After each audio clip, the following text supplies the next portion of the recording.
Hi, everyone. My name is Braxton Montier. I'm with UFLTV, and I'm here interviewing Brandon. Do you want to introduce yourself? Yes, thank you so much for the introduction, Braxton. My name's Brandon McBride. I'm a local real estate agent here in the Salt Lake area. Been selling real estate for the last 11 years, personally sold over 400 homes.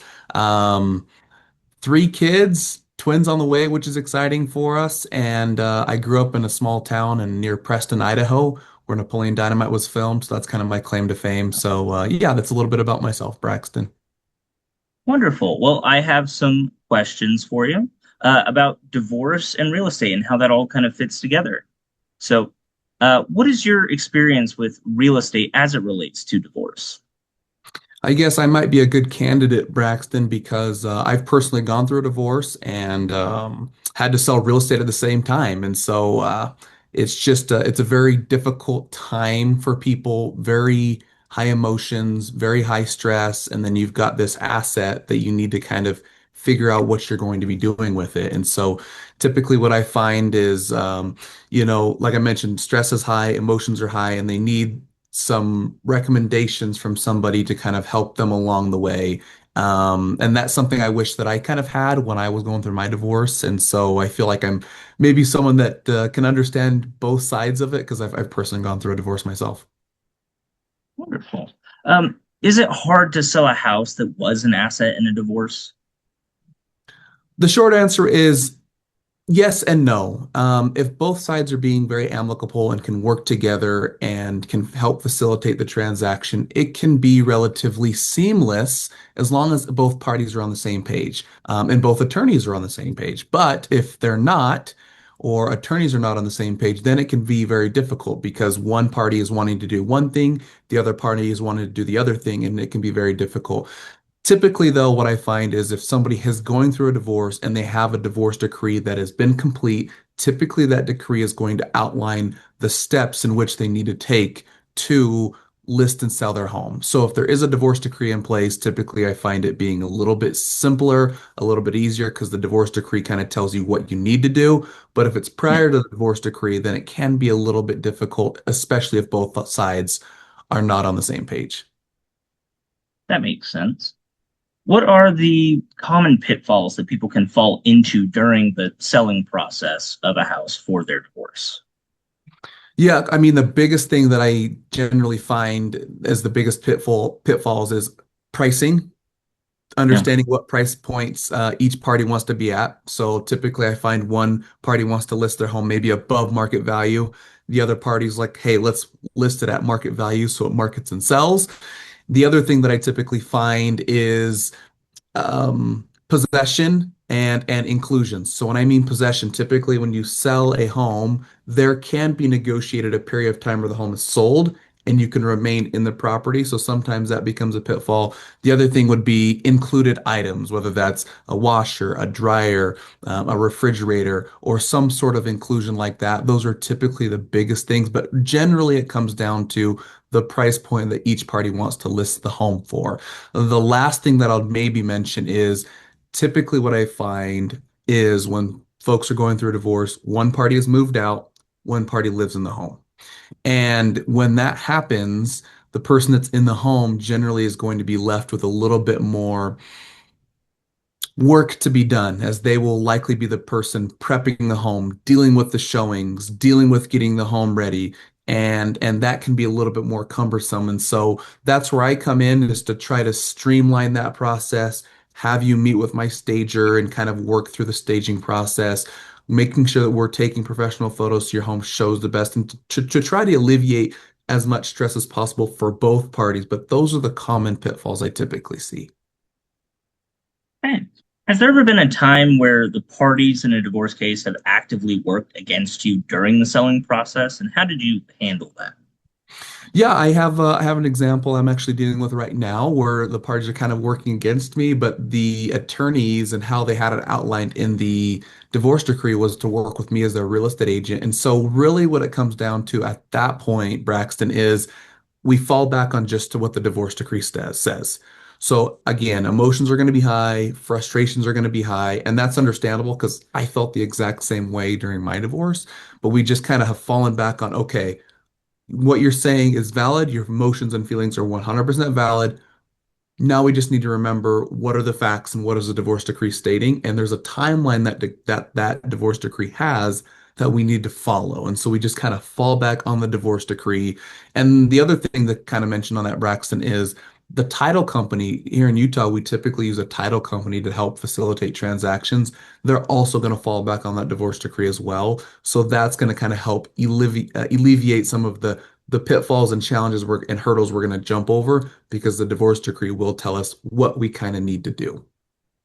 Okay. You mentioned earlier that the price is one of the sticking points that a lot of people have. Do you have a hard time convincing people of the actual value of their home? Yeah, great question, Braxton. And I typically I don't love the word convince because it feels like I'm the one saying you got to do this, you got to do that. So typically, how I will present that is I'll say, okay, we've got to convince three people of the value of your home. Sellers, the buyer, they've got to be convinced of the value, else they're not going to submit an offer. The buyer is likely going to have a real estate agent, we call a buyer's agent. So we have to convince that party because the buyer is going to ask their real estate agent, hey, what should we offer? And three, the appraiser. So we've got to convince those three people. And so what we do when I meet with folks that are looking to sell their home is I bring my computer and I show them all of the comparable sales, typically within the last 6 months that are similar in condition and similar in quality. And based on that, we're saying, okay, these 7 homes have sold between 490 and 510. I mean, that's going to give us a really good range on kind of where our list price should be. So that'll give us a foundation. That's kind of first step. The second step is generally we're going to look at, okay, these are the homes that have sold in the last 6 months, similar. Now let's pay attention to what is active on the market. So right now we're running into there's a high level of inventory on the market right now. And so there's a lot of properties that we're competing against. So if there's one home in the community, not a big deal. There's not a ton of competition.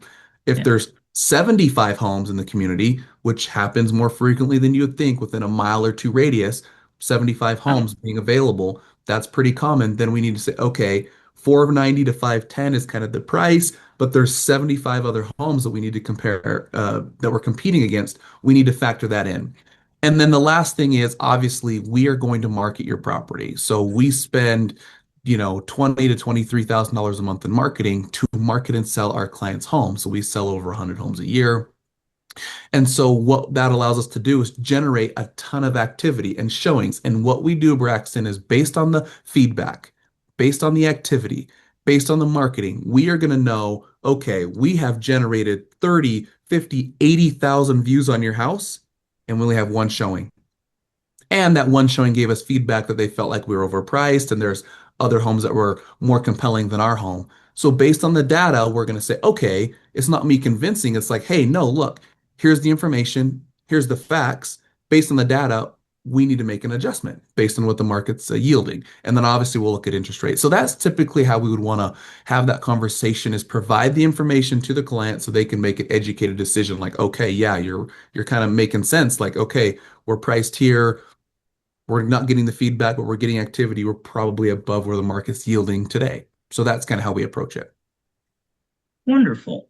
Um, with divorce, how does that change the overall structure of a deal to sell a house that was an asset in a marriage? There's not a ton of differences in the structure. It's really going to come down to who's on the title, right? So sometimes there's only one party on the title, so only one person would be signing. Sometimes both parties are on the title, so both people would be signing. So that's going to be relatively the same. There's really nothing that's going to be that different. The big thing is typically at closing, there's going to be a lump sum of money that's going to need to be distributed to each party.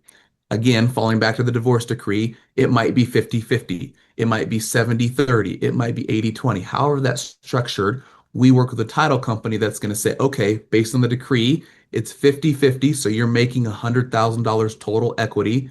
Each person gets their 50,000 and the title company will individually wire that money out to them. But in regards to anything that's different in regards to structuring or paperwork, it's going to be very similar. There's not going to be really any differences there. Well, good. How long does it usually take for a house to be sold that was an asset in a divorce? And does that change if that the case is pending or if the case has already been dealt with? Yeah, so that's a fantastic question. What I'm seeing right now is, at least in Salt Lake County, average days on market is about 57 days. For us, it's about 27 days. And so the time frame for divorce sale shouldn't vary too much from kind of the normal statistics, unless, for example, I've had divorce cases in the past where one and the divorce decree hasn't been in line yet and it hasn't been solidified. One party wants to list their home, call it for 600,000, but the values are really 550. Yeah, that home's going to sit on the market for quite a long time just because we're not in line with the market. But if everybody's in line and on the same page regarding pricing, because the marketing we do will work, then yeah, you should expect, your home to be under contract within 30 to 45 days. If you have a real estate agent that is marketing your home, spending the money on marketing and getting your home exposed to the masses, 30 to 45 days should be realistic as long as both parties are on the same page. Wonderful. So, do you enjoy working on real estate that was associated with divorce? Personally, I do. And the reason I say that is I just feel like I can relate. I've gone through a divorce myself back in 2016, and it was just difficult. And I just wish I had somebody at the time that maybe had gone through the same scenario that I had, right? Because we Yeah, had a kid, and so we were dealing with that as well. And so I enjoy working with people that are going through a divorce just because I feel like I can relate and I can understand, maybe not 100% their situation, but I had similar emotions. I had similar feelings. And so, yes, I personally do enjoy working with folks that have gone through divorce because I feel like I can help navigate them through the process, understand their emotions, and really kind of get them from point A to point Z and understanding both persons' perspective. And I feel like I have a really good, ability to do that. But again, that's just because I've gone through a divorce personally. absolutely. When people go through divorce, most often it's their first time, and so they really don't know what's going on. They don't really have any kind of exposure to it, and so I can see how having somebody who has gone through the process and kind of help guide you through it would be really invaluable.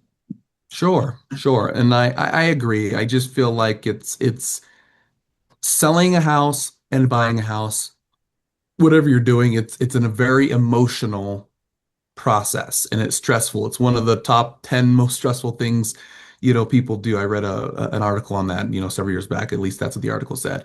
And but yeah, divorce on top of that, and maybe there's kids involved. I mean, and maybe one party doesn't live in the property anymore, right? There's just so many juggling parts. And so to have somebody that you feel comfortable, whether it's me or another agent that's maybe has the ability to help you navigate and juggle all of those moving parts can be helpful because your real estate agent should be able to take a lot of that stress off of you, should be able to help you with, the preparation of your home, the marketing, giving you recommendations on what to do. Specifically, how do they negotiate the real estate transaction for both parties to make sure that they're both getting as much as what they want as possible, right? So there's a lot of moving parts. So to have Yeah, somebody that can help you, I think is very important. absolutely.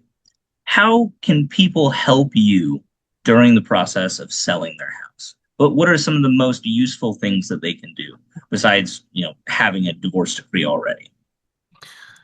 This may sound simple, but the Mhm. most important thing for me to understand is your goals and open lines of communication about what is happening.